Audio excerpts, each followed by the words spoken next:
নমস্কাৰ বন্ধুসকল, আপোনালোক সকলোকে মোৰ চেনেলটোলৈ স্বাগত জনাইছোঁ। আজি আমি এডিআৰইৰ এখন কুৱেশ্যন পেপাৰ আলোচনা কৰিম, যিটো নেকি আগন্তুক 27 তাৰিখে যি গ্ৰেড 4ৰ পৰীক্ষা হ'ব তাৰ বাবে সহায়ক হ'ব বুলি মই ভাবোঁ।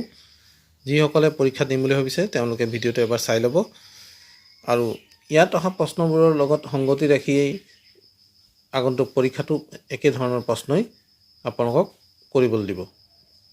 চাওক, মই যিখন পেপাৰ দিছোঁ সেইখন হ'ল কুৱেশ্যন বুকলেট কোড F4। তো F কোডখন হওক, এৰ পৰা এফলৈ যি কোড আছে এই গোটেইকেইটাতেই একে ধৰণৰ নিৰ্দেশনা থাকিব। প্ৰথমতে পৰীক্ষা হলত গৈ নিৰ্দেশনা 10 মিনিটৰ সময়ৰ ভিতৰতেই কি নিৰ্দেশনা আছে ভালদৰে পঢ়ি লৈ তাৰপিছত পৰীক্ষাত অৱতীৰ্ণ হ'লে ভুল হোৱাৰ সম্ভাৱনা কমি যায়।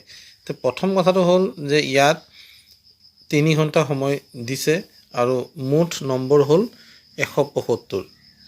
175 মাৰ্কছ দিয়া আছে, গতিকে নিশ্চয় প্ৰশ্নসমূহ 150টা প্ৰশ্নত আটাইবোৰ প্ৰশ্নতে এক নম্বৰকৈ নাথাকে। সেয়ে লিখি দিছে 1 mark each for 125 questions. Question number 1ৰ পৰা 125লৈ 1 নম্বৰকৈ থাকিব আৰু 2 মাৰ্কছ ইচ ফৰ 25 কুৱেশ্যনছ। 25টা প্ৰশ্নৰ নম্বৰ থাকিব 2কৈ। 126 নম্বৰৰ পৰা 150 নম্বৰৰ যি প্ৰশ্ন থাকিব সেই প্ৰশ্নসমূহত 2 নম্বৰকৈ থাকিব। এতিয়া বিশেষ যি নিৰ্দেশনা আছে সেই নিৰ্দেশনাসমূহ মই আপোনালোকক দেখুৱাব বিচাৰিছোঁ।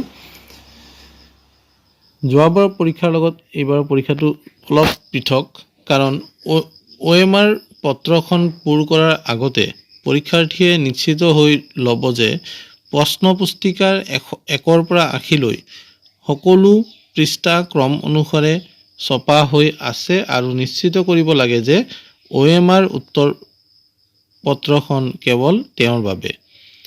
কোনো ধৰণৰ বিসংগতি থাকিলে তৎক্ষণাত নিৰীক্ষকক অৱগত কৰি প্ৰশ্নপত্ৰখন সলনি কৰি ল'ব।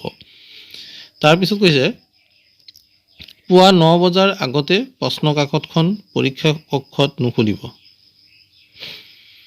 OMR উত্তৰ পত্ৰৰ যথাযথ বৃত্তটোত নীলা বা ক'লা বল পইণ্ট পেনেৰে শুদ্ধ উত্তৰটো চিহ্নিত কৰাৰ আগতে প্ৰশ্নটো সাৱধানে পঢ়ি লওক, কাৰণ প্ৰতিটো প্ৰশ্নৰ ভুল উত্তৰৰ বাবে আৰু এটাতকৈ অধিক বিকল্প উত্তৰ নিৰ্বাচন কৰাৰ বাবে যিটো ভুল উত্তৰ বুলি গণ্য কৰা হ'ব ঋণাত্মক নম্বৰ থাকিব। আৰু দ্বিতীয়তে ভুল হ'লে বা শুদ্ধ কৰিবলৈ অতিৰিক্ত কোনো OMR উত্তৰ পত্ৰ দিয়া নহ'ব। প্ৰতিটো 1 নম্বৰ থকা প্ৰশ্নৰ ভুল উত্তৰ দিয়াৰ বাবে 0.25 ঋণাত্মক নম্বৰ আৰু প্ৰতিটো 2 নম্বৰ থকা প্ৰশ্নৰ ভুল উত্তৰ দিয়াৰ বাবে 0.5 ঋণাত্মক নম্বৰ থাকিব। অৰ্থাৎ 1 নম্বৰীয়া প্ৰশ্ন যদি 4টা ভুল হয় তেতিয়াহ'লে 1 নম্বৰ কাটা যাব, আৰু যদি 2 নম্বৰীয়া প্ৰশ্ন 2টা ভুল হয় তেতিয়াহ'লে আপোনাৰ 1 নম্বৰ কটা যাব। নন ষ্টেণ্ডাৰ্ড OMR পত্ৰখন উত্তৰ পত্ৰ ব্যৱহাৰৰ ক্ষেত্ৰত পৰীক্ষাৰ্থীয়ে অনিবাৰ্যভাৱে তেওঁলোকৰ ৰোল নম্বৰ, প্ৰশ্নকাকতৰ ক্ৰমিক নম্বৰ, প্ৰশ্নকাকতৰ কোডটো OMR উত্তৰ পত্ৰৰ নিৰ্দিষ্ট ঠাইত ক'লা কৰিব লাগিব আৰু সন্মুখ পৃষ্ঠা বা পাছৰ পৃষ্ঠাত এটা বৰ্ণমালা আৰু সংখ্যাসূচক লিখি OMR উত্তৰ পত্ৰখন সঠিকভাৱে পূৰণ কৰিব লাগিব, অন্যথা OMR উত্তৰ পত্ৰৰ মূল্যায়ন কৰা নহ'ব। এতিয়া এই পইণ্টটো কিন্তু আপোনালোকে লক্ষ্য কৰিব লাগিব। কিবা কাৰণত যদি আপোনাৰ OMR শ্বীটখন আপোনাৰ ফটো থকা যিখন OMR উত্তৰ পত্ৰখন দিয়ে, সেই উত্তৰ পত্ৰখন যদি কিবা কাৰণত বেয়া হৈ যায় তেতিয়াহ'লে আপুনি নন ষ্টেণ্ডাৰ্ড OMR উত্তৰ পত্ৰ ব্যৱহাৰ কৰিব পাৰিব। তাৰমানে প্ৰতিটো চেণ্টাৰত এনেকুৱা উত্তৰ পত্ৰ দিয়া থাকে, তাৰমানে নন ষ্টেণ্ডাৰ্ড, য'ত নেকি আপোনাৰ ফটো নাথাকে। কিবা কাৰণত কেণ্ডিডেটৰ এই ধৰণৰ উত্তৰ পত্ৰখন বেয়া হৈ যাব পাৰে, যিটো নেকি আগতেও হৈছিল। মই জনাত বহুতো নতুন পৰীক্ষাৰ্থী আছিল যিসকলে জীৱনত কেতিয়াও পৰীক্ষা দি পোৱা নাছিল। তেওঁলোকে উত্তৰ পত্ৰখন ব্যৱহাৰ কৰোঁতে অলপ ভুল হৈছিল। ভুল হোৱাৰ পিছত যিহেতু উত্তৰ পত্ৰখন OMR পত্ৰখনত আপোনাৰ কি হয়, একো ভুল হ'ব নোৱাৰে। কিবা কাৰণত আপোনাৰ ৰোল নম্বৰ লিখোঁতে বা গোল কৰোঁতে ভুল হৈ গ'ল। ভুল হৈ গ'লে আপুনি আপোনাৰ যি পৰীক্ষক আছে,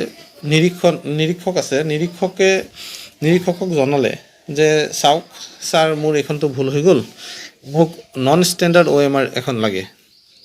তেতিয়া পৰীক্ষা কেন্দ্ৰৰ সুবিধাৰ বাবে তেওঁলোকে কিন্তু সেই কথাষাৰ উল্লেখ নকৰে যে আপোনালোকে নন ষ্টেণ্ডাৰ্ড OMR পাব। এই আপোনালোকে মাজতে নিশ্চয় শুনিছে যে বিতৰ্ক হৈছে যে এজন ইনভিজিলেটৰৰ ভুলৰ বাবে এগৰাকী পৰীক্ষাৰ্থীৰ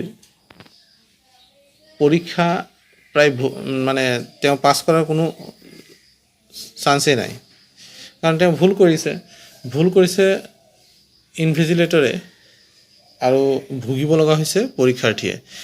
তেওঁতো এবাৰেই দিব পাৰিব পৰীক্ষা, তেওঁ হয়তো চাকৰি পাই গ'লে হয়, তেওঁৰ চাকৰিটো কি হ'ল, কেঞ্চেল হৈ গ'ল। এনেকুৱা হৈ যাব পাৰে। সেইকাৰণে এই পইণ্টটো আপোনালোকে ভালদৰে চাব লাগে। আপোনালোকে পৰীক্ষা হলত গৈ চোৱাতকৈ এই কথাষাৰ আপোনালোকৰ মনত ৰখা উচিত যে যদি কিবা কাৰণত আপোনালোকৰ OMR ছিটখন বেয়া হৈ যায়, বেয়া হৈ গ'লে আপোনালোকে নন ষ্টেণ্ডাৰ্ড OMR ব্যৱহাৰ কৰিব পাৰিব। আৰু নন ষ্টেণ্ডাৰ্ড OMR ব্যৱহাৰ কৰিলে আপোনালোকক কৈছে যে ৰোল নম্বৰ, প্ৰশ্ন কাকতৰ ক্ৰমিক নম্বৰ, প্ৰশ্ন কাকতৰ কোডটো OMR উত্তৰ পত্ৰৰ নিৰ্দিষ্ট ঠাইত কলা কৰিব লাগিব আৰু সন্মুখ পৃষ্ঠাত আৰু পাছৰ পৃষ্ঠাত এটা বৰ্ণমালা বা সংখ্যাসূচক লিখি OMR উত্তৰ পত্ৰখন সঠিকভাৱে পূৰণ কৰিব লাগিব, অন্যথা OMR উত্তৰ পত্ৰখন মূল্যায়ন কৰা নহ'ব। তো এই পইণ্টটোত আপোনালোকে মনত ৰাখিব। যদি কিবা কাৰণত আপোনালোকৰ বেয়া হৈ যায়, তেতিয়াহ'লে নন ষ্টেণ্ডাৰ্ড OMR পত্ৰ আপোনালোকে ল'ব পাৰিব। তাৰ কাৰণে একো ভয় খাব নালাগে, এইটো নিয়মতেই আছে। যিহেতু নিয়মত থকা বস্তুখিনি আপোনালোকে কৰিব পাৰে, নন ষ্টেণ্ডাৰ্ড OMR ইউজ কৰিলে আপোনালোকে ভয় খাবলগীয়া নাই, কিন্তু কটাকটি কোনো কাৰণতে নকৰিব। পৰীক্ষাৰ্থীসকলে নিৰীক্ষকে দিয়া উপস্থিতি বা ৰোল পত্ৰৰ দুবাৰ স্বাক্ষৰ কৰিব লাগিব। প্ৰথমবাৰ তেওঁলোকে পৰীক্ষা কক্ষত আসন গ্ৰহণ কৰাৰ সময়ত আৰু দ্বিতীয়বাৰ OMR উত্তৰ পত্ৰ আৰু প্ৰশ্ন কাকতৰ নিৰীক্ষকক জমা দিয়াৰ সময়ত দুটা ছিগনেচাৰ লাগিবই। কোনো পৰীক্ষাৰ্থীয়ে OMR উত্তৰ পত্ৰ বা প্ৰশ্নপত্ৰ জমা দিয়াৰ সময়ত যদি দ্বিতীয়বাৰ স্বাক্ষৰ নকৰে, তেনেহ'লে তেওঁলোক অনুপস্থিত বুলি বিবেচিত হ'ব। পৰীক্ষাৰ্থীয়ে প্ৰশ্ন কাকতখন দিয়া নিৰ্ধাৰিত ঠাইত তেওঁলোকৰ ৰোল নম্বৰ স্পষ্টকৈ লিখিব লাগিব। পৰীক্ষাৰ্থীয়ে নিশ্চিত হোৱা উচিত যাতে প্ৰশ্ন কাকতৰ নম্বৰ আৰু সংশ্লিষ্ট প্ৰশ্ন কাকতৰ কোড নম্বৰটো OMR উত্তৰ পত্ৰখন নিৰ্দিষ্ট ঠাইত লিখা হয়। উদাহৰণস্বৰূপে, প্ৰশ্ন কাকতৰ কোড পূৰণ কৰাৰ সময়ত পৰীক্ষাৰ্থীয়ে গ্ৰহণ কৰা প্ৰশ্ন কাকত কোড A থাকিলে OMR উত্তৰ পত্ৰখনৰ নিৰ্দিষ্ট ঠাইত A বুলি লিখিব লাগিব। নিৰ্দিষ্ট বৃত্ত Aটোক গোল কৰিব লাগিব বা কলা কৰি দিব লাগিব। পৰীক্ষাৰ্থীসকলে সকলো ধৰণৰ প্ৰয়োজনীয় খচৰা কাম প্ৰশ্ন কাকতত দিয়া ঠাইতহে কৰিব পাৰিব। পৰীক্ষাৰ্থীয়ে খচৰা অৰ্থাৎ ৰাফ কাম উত্তৰ পত্ৰ বা অন্য কোনো ধৰণৰ কাগজত কৰিব নোৱাৰিব। উত্তৰ পত্ৰত যদি এই খচৰা কাম পৰীক্ষাৰ্থীয়ে কৰে অথবা বগা ৰং ব্যৱহাৰ কৰে, তেনেহ'লে উত্তৰ পত্ৰৰ মূল্যায়ন কৰা নহ'ব। এই কথাষাৰো তাতে উল্লেখ কৰা আছে।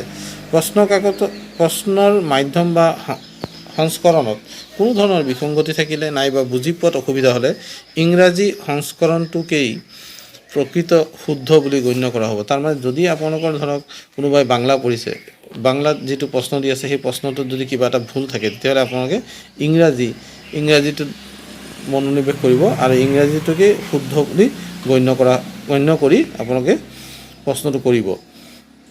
পৰীক্ষা চলি থকা অৱস্থাত কোনো পৰীক্ষাৰ্থীক পৰীক্ষা কেন্দ্ৰ এৰি যাবলৈ দিয়া নহ'ব বা অনুমতি দিয়া নহ'ব। পৰীক্ষাৰ্থীসকলক পৰীক্ষা হল বা কক্ষত নিষিদ্ধ সামগ্ৰী যেনে মোবাইল ফোন, কেলকুলেটৰ বা কোনো ধৰণৰ বৈদ্যুতিক সামগ্ৰী বা আপত্তিজনক বস্তু পৰীক্ষা কক্ষলৈ নিয়াত অনুমতি দিয়া নহ'ব। যদি কোনো পৰীক্ষাৰ্থীয়ে অসৎ উপায় অৱলম্বন কৰে বা ওপৰত উল্লেখ কৰা পৰীক্ষাৰ নিয়মসমূহ উলংঘা কৰে, তেন্তে তেওঁক অযোগ্য বুলি বিবেচনা কৰা হ'ব। তো এইখিনি আছিল নিয়মাৱলী। মোৰ চেনেলটোত এই বছৰ প্ৰথমবাৰ মই এই ভিডিঅ' আপোনালোকলৈ প্ৰেৰণ কৰিলোঁ। যদি আপোনালোকে ভাবে যে এই চেনেলটোৰ মাধ্যমেৰে আপোনালোকৰ কিবা সহায় হ'ব, তেতিয়া চেনেলটো ছাবস্ক্ৰাইব কৰি ল'ব। মই পৰৱৰ্তী ভিডিঅ'ত আপোনালোকক এই প্ৰশ্ন কাকতসমূহৰ বিতংভাৱে আলোচনা কৰি দিম। ধন্যবাদ।